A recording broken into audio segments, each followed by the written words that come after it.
चलिए जुड़ जाइए। कैसे हैं? आई होप आप सब लोग बहुत अच्छे होंगे। जय हिंद मेरे प्यारे दोस्तों।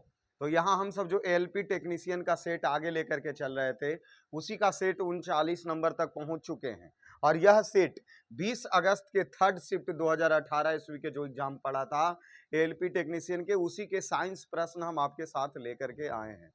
लक्ष्य ये निर्धारित किया गया है कि एलपी टेक्नीशियन के जितने भी प्रीवियस साल के साइंस के प्रश्न बनते हैं, वो सभी साइंस के प्रश्न को हम निचोड़ बना ले। अपनी तैयारी को मजबूत करने से पहले ये जरूर देख ले कि क्वेश्चन कैसा पूछा था एग्जाम में, तभी हम सब आने वाले एग्जामों में तैयारी करेंगे। तो ये हमारा 20 अगस्त का थर्ड शिफ्ट। देखिए क्वेश्चन क्या पूछा है, जो चलते हैं प्रश्न देख लीजिए। आगे चलते हैं, क्या प्रश्न पूछ रहा है। स्पेशल साइंस का लाया गया। निम्नलिखित में कौन सा कथन सत्य है? ध्वनि का वेग होता है, जो ध्वनि का वेग होता है वह हमेशा कैसा होता है? सर्दियों की तुलना में गर्मी में ज्यादा होता है। देखिए ध्वनि का चाल है जो ठंडी में कम होता है, ठंडी में कम होता है, जबकि गर्मी में यह ज्यादा होता है। गर्मी में यह क्या होता है? ज्यादा होता है। बोला जाता है 1 डिग्री सेंटीग्रेड में 0.6 मीटर प्रति सेकेंड की चाल वृद्धि होती है। अगर 1 डिग्री तापमान बढ़ा तो 0.6 मीटर प्रति सेकेंड ध्वनि का चाल क्या होगा? ज्यादा होगा। जैसे इसका एग्जाम्पल हम सब लेते हैं कि गर्मी के दिन में अगर कोई गाड़ी मतलब गांव से सड़क दूर है, तो वहां जो गाड़ी हॉर्न देता हुआ ठंडे के दिनों में नहीं पहुंच पाता गांव तक, लेकिन वही चीज गर्मी के दिनों में पी पी रात के 11-12 बजे तक के हॉर्न परेशान करते रहता। ठीक है ना। तो गर्मी में ध्वनि का चाल ज्यादा होता है और जबकि ठंडी में ध्वनि का चाल कम होता है। ये प्रश्न पूछा था। अगले प्रश्न पे चलते हैं। अगला प्रश्न देखिए क्या करा।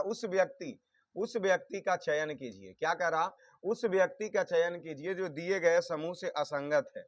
मतलब उस व्यक्ति, ये रीजनिंग का भी और हमारे तरफ से ये जीएस में भी नजर आए तो ले लिए। तो महेंद्र सिंह धोनी ये एक क्रिकेटर हैं, बाकी सब ये सब माउंट एवरेस्ट पर चढ़ने वाले व्यक्ति हैं। तो सबसे अलग कौन हो गया? महेंद्र सिंह धोनी हो गया। अगले प्रश्न, जब सोडियम क्लोराइड के जलीय विलयन, जब NaCl के जलीय विलयन के घोल के बीच बिजली प्रवाहित की जाती है तो वह किसमें अपघटित हो जाता है? तो वह सोडियम हाइड्रोक्साइड और हाइड्रोजन और क्लोरीन गैस में विघटित हो जाता है। ऑप्शन ए हमारा सही है।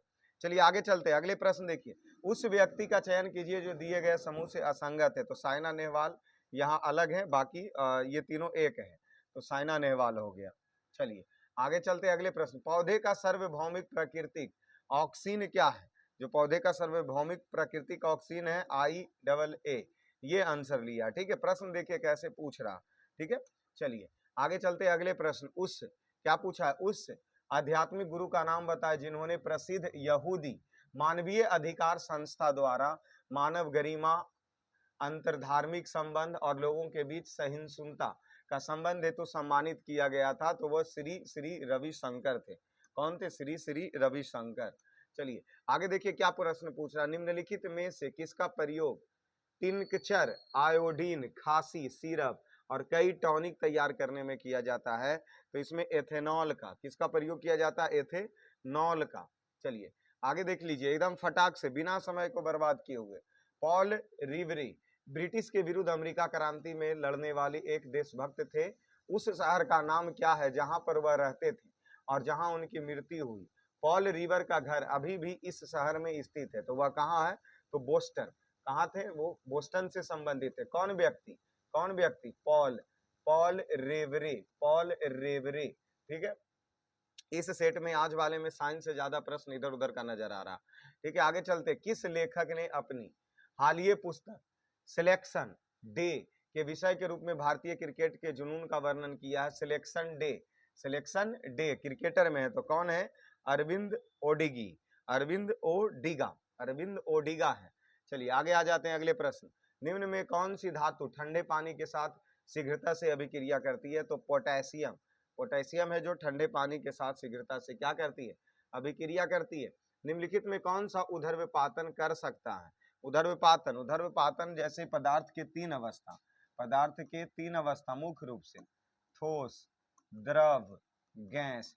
तो ये उदर्वपातन ये कहता है कि ठोस अवस्था से सीधे गैस अवस्था में बदलने की क्रिया उदर्वपातन कहलाती है।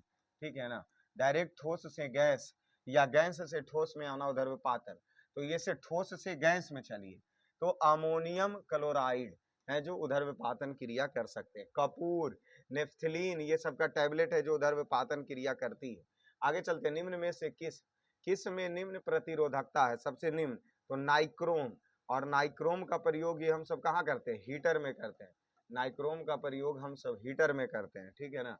तो कम प्रतिरोधकता होती है नाइक्रोम का।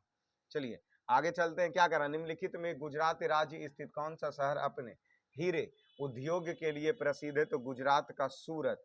सूरत है जो हीरे के लिए क्या है, फेमस है, और ये गुजरात राज्य में।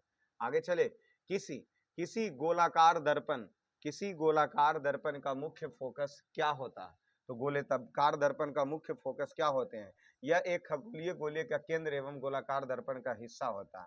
जैसे यहाँ एक जो गोला बनाया जाता है इसको काट करके, तो इस तरफ ये जो एक दर्पण बना और यहाँ बना, तो इसका केंद्र, तो इसके बीच में जो फोकस है, तो वही चीज कहा जा रहा है, खोखले गोले का केंद्र है जिसका गोलाकार दर्पण का एक हिस्सा होता है, उसी को हम सब क्या कहते हैं, मुख्य फोकस कहते हैं।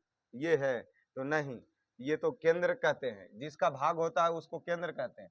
खोखले गोले का जिस केंद्र का भाग होता है उसको केंद्र कहते हैं, तो ये गलत है।